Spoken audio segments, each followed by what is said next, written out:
হ্যাঁ, হ্যালো। আমরা যাচ্ছি হলো মিনা থেকে মক্কা।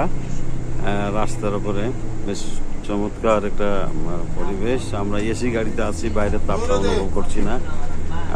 বেশ অনুভব ভালো লাগছে। তবে যেটা দেখার জন্য বলার জন্যই ভিডিওটা করছি সেটা হলো যে মক্কাতে, মক্কা মদিনা সৌদি আরবে গাছ নাই, সবুজবিহীন একটা মরুভূমি এলাকা এবং এখানে তাপমাত্রা অনেক বেশি, মানুষ সব অস্বস্তিতে ভোগে। তবে তা যা দেখছি এখানে গাছ মোটামুটি ভালো আছে।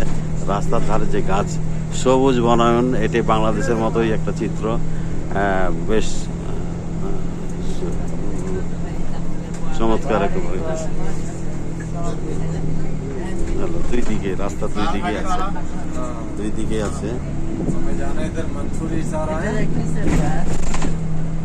सारा मंसूरी तो पड़ता है इधर। मैं मतलब इधर से 6 साल में आ रहा हूँ, लेकिन पहले इधर ड्यूटी किया था मैं।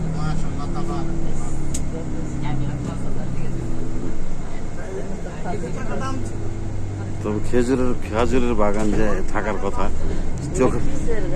চোখে পড়ে নাই। कितना बदल गया यार। এই এলো কথা। सही रास्ता है इधर नहीं को चला बदला नहीं, रास्ता नहीं बदला है, वैसे माहौल बिल्डिंग चेंज हो गई है। इधर पे जाओ, कसर पे जाओ।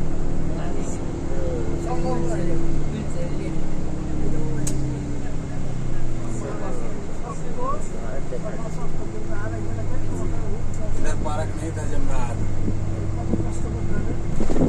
কি চমৎকার বাগান, খাওয়া খাওয়া। इसका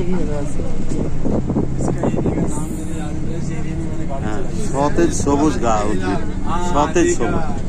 হ্যাঁ, हाँ, थोड़ा ऊपर जो है खाली दिया है, ये नीचे वो है।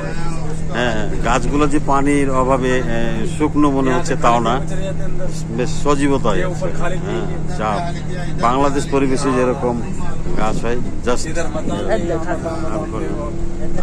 খাজুরের গাছ হলো, খাজুরের গাছ এখানেও আমরা যেটা দেখছি সেটা হলো যে জাদুঘরে থাকার মতো। জাদুঘরে যেমন থাকে সেরকমই আমরা খাজুর গাছ দেখছি, সবুজ বনায়ন দেখছি বেশি। বাস, হ্যাঁ, thank you, thank you, thank you.